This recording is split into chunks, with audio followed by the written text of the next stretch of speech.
Hello everyone, welcome to my channel. আমি তৃষা। আমি চলে এসেছি তোমাদের সাথে আবারও একটা নতুন ভিডিও নিয়ে।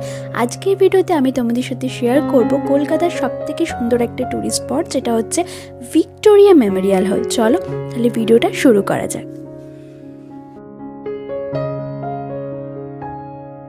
কলকাতার মধ্যে সবথেকে সুন্দর প্লেস হচ্ছে এই ভিক্টোরিয়া মেমোরিয়াল হল। সাদা মার্বেলের তৈরি এত সুন্দর একটা প্যালেস, পুরো রূপকথার মতো। বাইরে থেকে যতটা না সুন্দর, ভেতরে কিন্তু আরও সুন্দর। এটা আসলে বানানো হয়েছিল ইংল্যান্ডের রানী ভিক্টোরিয়ার স্মৃতিসৌধ হিসাবে, যাতে ওনার মৃত্যুর পর ওনাকে সবাই স্মরণ করতে পারে। এটা তৈরি হয়েছিল 1901 সালে।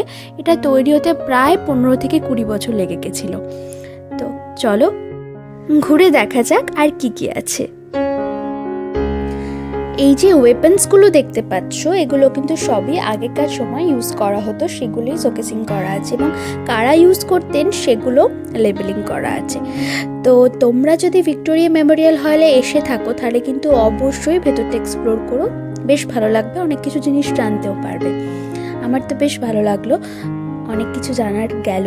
আর এই যে শিপটা দেখতে পাচ্ছ, এটা একটা রেপ্লিকা, যেটা প্রেজেন্ট করেছিলেন নোবুসুকে কিসি, যিনি ছিলেন প্রাইম মিনিস্টার অফ জাপান, আর আমাদের যে জাস্টিক প্যাল ছিলেন ওনাকে গিফট করেছিলেন।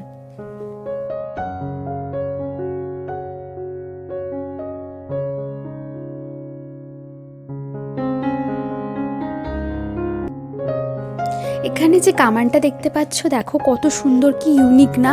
আমি ফার্স্ট টাইম এরম ধরনের কামান দেখলাম। সিরিয়াসলি এরকম সুন্দর ডিজাইন করা, খুব ভালো লাগলো।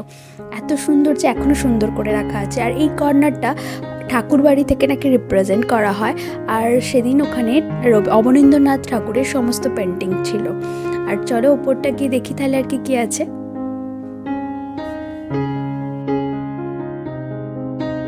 ওপরতলাটা এসে দেখি এখানে পুরোটাই রিপ্রেজেন্ট করা হচ্ছে আমাদের যে সমস্ত ফ্রিডম ফাইটাররা ছিলেন তাদেরকে রিপ্রেজেন্ট করা হচ্ছে। তো সমস্তটাই পুরোটাই আমাদের এই ফ্রিডম ফাইটারদের নিয়েই ছিল সমস্ত কিছু।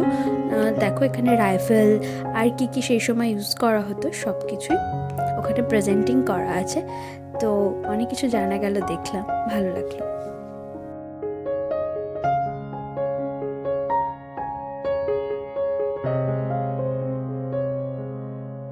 ভিক্টোরিয়ার ভেতর থেকে বাইরেটা জাস্ট অসাধারণ লাগছিল দেখতে।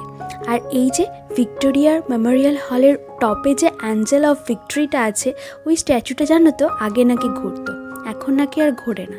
যাই হোক, ভিডিওটা ভালো লাগলে একটু like, comment, share and subscribe. Tata, দেখা।